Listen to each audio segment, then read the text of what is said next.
قائد اعظم اس قوم کو عالم اسلام سمیت پوری دنیا کے لیے ایک مثالی قوم بنانا چاہتے تھے جو جمہوریت، آزادی، مذہبی رواداری اور سماجی انصاف پر مبنی ہو۔ آج کے موجودہ ملکی حالات کے پیش نظر ہمیں قائد اعظم کے اقوال کی رہنمائی کی ضرورت ہے جو بتا گئے کہ رشوت خوری، بدعنوانی، ذخیرہ اندوزی اور اقربا پروری قوم کے لیے سب سے بڑی لعنت ہے۔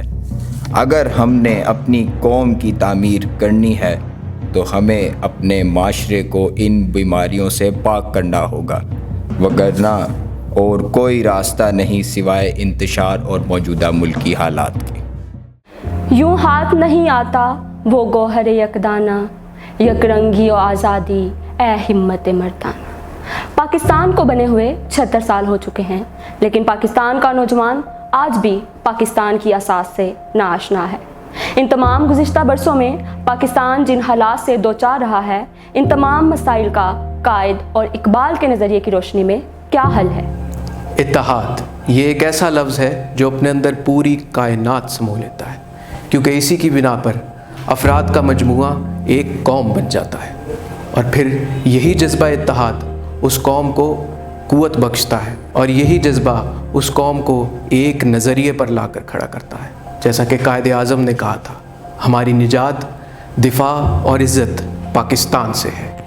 ہماری یکجہتی اتحاد اور تنظیم کی ہی بدولت ہے، ہماری مضبوطی قوت اور مقبولیت ہے، اور اسی کی بنا پر ہماری جد و جہد کامیابی سے ہمکنار ہوگی۔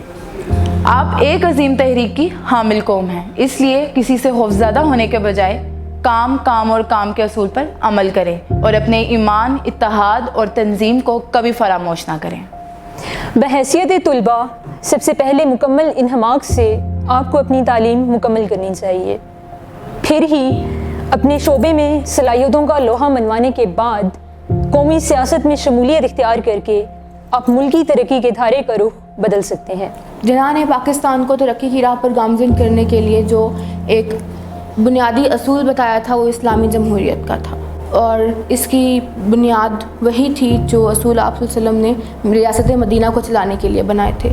مگر افسوس کے ساتھ نہ تو ہم ایک صحیح طرح سے جمہوری نظام قائم کر پائے، بلکہ ہم ملوکیت، ملائیت اور پیری مریدی جیسی خرابیوں میں الجھ کر رہ گئے۔ جب تک ہم ان چیزوں سے چھٹکارا حاصل نہیں کریں گے، ہمارا ملک ترقی کی راہوں پر گامزن نہیں ہو سکتا، اور نہ ہی ہم ایک صحیح معنوں میں اسلامی جمہوریت قائم کر سکیں گے۔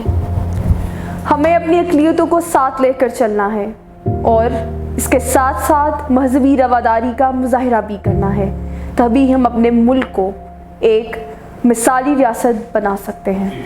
قائد اعظم نے قوم کے نام پیغام میں فرمایا کہ اسلام کے خادم بن کر آگے آئیں کہ عوام الناس کو سیاسی، سماجی، تعلیمی اور معاشی طور پر منظم کریں۔ اسی جدوجہد کے نتیجے میں پاکستان ایک ایسی معاشی، سماجی، سیاسی قوت بن کر ابھرے گا کہ جسے پوری دنیا تسلیم کرے۔ قائد اعظم نے فرمایا تھا کہ ہم چاہتے ہیں کہ پاکستان کی صورت میں عہد حاضر میں اسلام کے اصول حریت، اخوت اور مساوات کا عملی نمونہ قائم کر کے دکھائیں، لیکن کہاں ہے حریت، کہاں ہے اخوت و مساوات، اور کہاں ہے اسلام؟ قائد اعظم نے کہا تھا، ہم نے اس ملک کو دنیا کے لیے ایک ایسی اسلامی فلاحی ریاست بنانا ہے جو دنیا کے لیے مثال بنے۔ کیا ریاست ایسی ہوتی ہے؟ زندہ قومیں ایسی ہوتی ہیں؟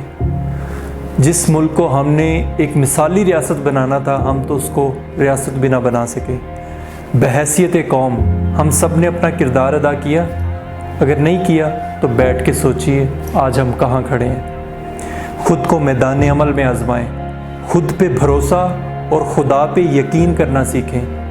یہ خاموشی کب تک لذت فریاد پیدا کر۔ پاکستان تو ہم نے حاصل کر لیا، لیکن یہ ابھی ہمارے مقصد کی ابتدا ہے۔ قیام پاکستان کے لیے جتنی قربانیاں دیں، اس سے کہیں زیادہ اس کی تعمیر کے لیے ہمیں قربانیاں دینی ہوں گی اور اس کے لیے محنت کرنی ہوگی۔ وقت فرصت ہے کہاں، کام ابھی باقی ہے، نور توحید کا اتمام ابھی باقی ہے۔ Think like Iqbal and act like Jinnah.